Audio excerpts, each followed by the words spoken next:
di fekk ji ginnaaw mbiru ki nga xam ne moo di Farba Ngom un autre dossier exactement sur son table sur sa table moom ki nga xam ne moo di El Malick Ndiaye donc nag ba tey si Amadou Ba candidat du camp de l'ex président Macky Sall bi nga xam ne itam moo ñëwoon deuxième élection présidentielle du 25 mars 2024. daal di koy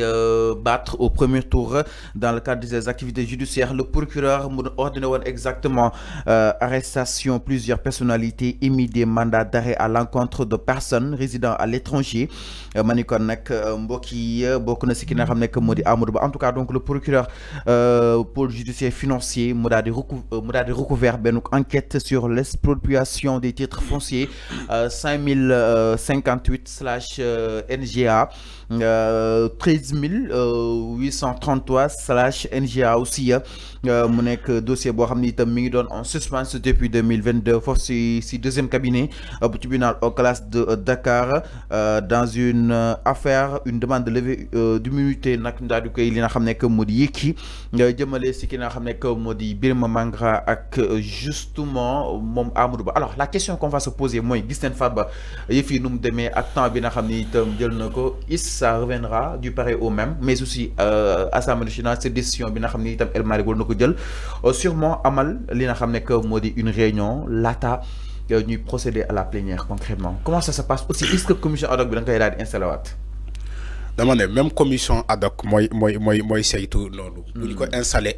nañ ko pour toujours. Okay. C'est comme si tu me dis que bu ñu jugé nit ci benn haute cour de justice est-ce que bu ñu paree moom dinañu changer encore pour nga leeral ok alors donc assemblée nationale dafa am benn loi bu ko tënk. loi organique bi tënk assemblée nationale. boo demee assemblée nationale il y a ce qu'on appelle le règlement intérieur de l'Assemblée nationale. boo demee ci biir règlement intérieur boobu il y a des articles reconnus par la Constitution reconnus aussi par cette Assemblée nationale là. Alors Assemblée nationale buy dindi mbalaanul kiiraay député va faire tout pour respecter ses droits les droits du député. La procédure enclenchée sera respectée à la lettre par tous les députés. Il y a ce qu'on appelle le bureau de l'Assemblée nationale. Il y a ce qu'on appelle la commission des lois. La commission des lois boobu moom moo créé donc le comité ad hoc bi war a déglu les députés avant la séance plénière bi ngay wax ni. mënuñu xëy tëb ñu dem ci séance plénière pour dindi mbalaanul kiiraay député. Il y a au préalable une procédure à respecter te procédure boobu. Des députés comme Amadou Ba bu Pastef ñu bokk ci la commission ad hoc ki jiite woon même la commission ad hoc la commission des lois maître Tall chaque jour mu wax ko maître Abdoulaye Tall moom moo jiite la commission des lois nee na moom député bu ñu ko joxee député bu ñu waree dindi malaanil kiraay moom dina fexe wax na ko fii sax ci benn vidéo bu viral bay naan que ça soit Bolo Kirikou xawma lan que ça soit député bi ak ku mënti doon ñoom dinañu fexe ba ñu respecter tous ces droits dinañu jël autant de temps pour ne pas ñu bafouer ces droits donc balaa ñu egg ci séance plénière bi. Donc loolu c'est une obligation judiciaire boo demee ci yoon en droit on te dit que obligation judiciaire bu naree am ba ñuy yóbbu ko assemblée nationale l'Assemblée nationale est obligée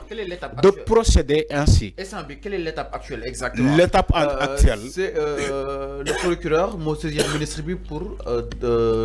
la demande de levée de cette immunité parlementaire. C'est ça la procédure. C'est okay. Le parquet qui saisit un juge d'instruction. Le juge d'instruction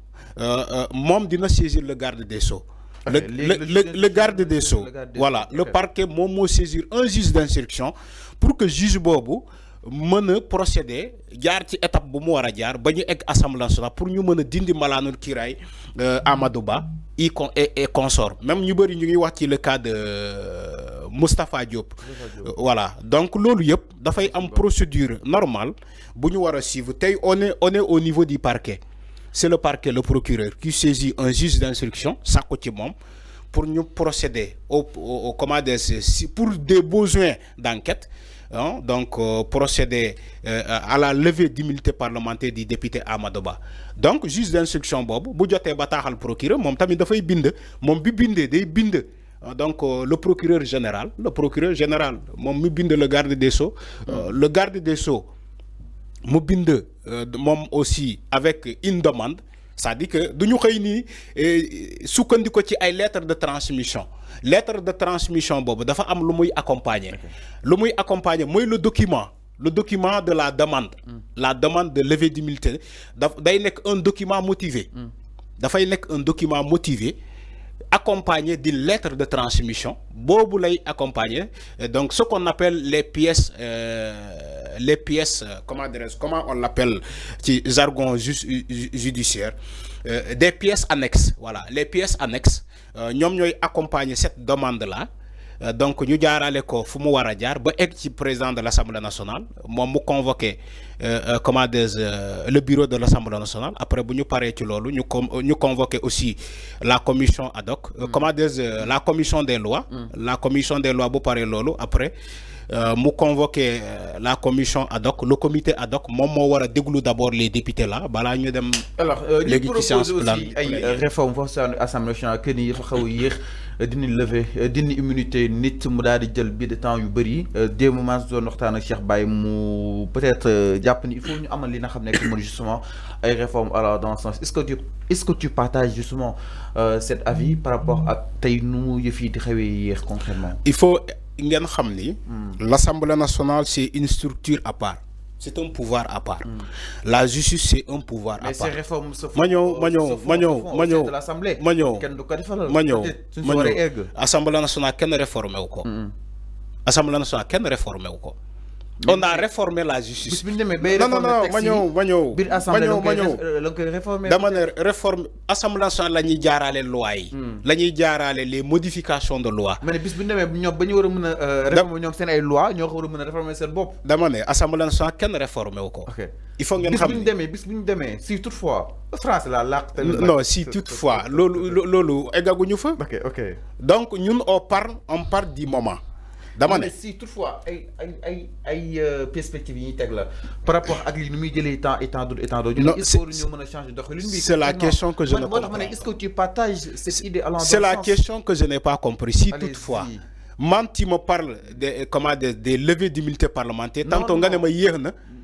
nga ne liggéey Assemblée nationale bi yéex na c'est parce que il faut poser des questions yoo xamante ne man mën naa ko comprendre. Je comprends pas. C'est des perspectives si toutefois ñu ne li nga xam ne que moo di Assemblée nationale levée de yéex fu mu war a jaar exactement ak état bi mu war a jël ñu ne est-ce que waruñoo assister peut-être dans les années à venir ñu assister jëm si li nga xam ne que moo di à des réformes du su yoon soxlaa nit ñu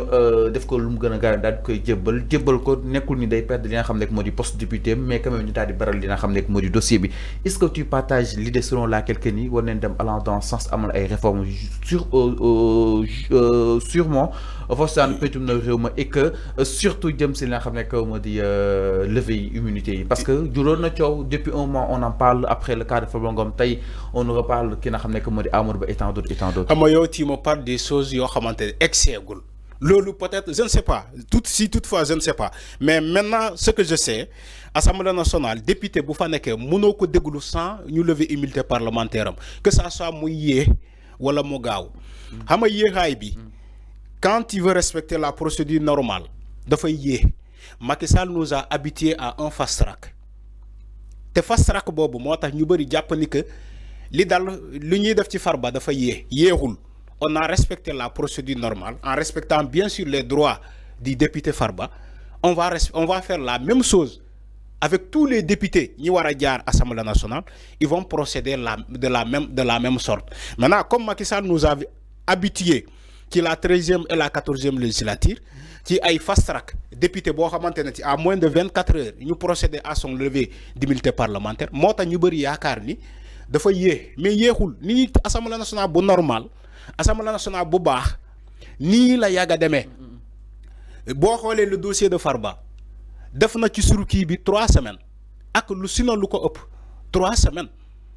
alors que on a vu des députés yoo xamante ci jamono Macky Sall levé nañu seen immunité parlementaire ci moins de 24 heures ou bien sinon 48 heures je me rappelle ci le dossier de Ousmane Sonko Adji Sarr keroog bu ñuy bëgg a déglu Ousmane Sonko ñu yàkkamti sax ba ñu fàttee ni que Ousmane Sonko député la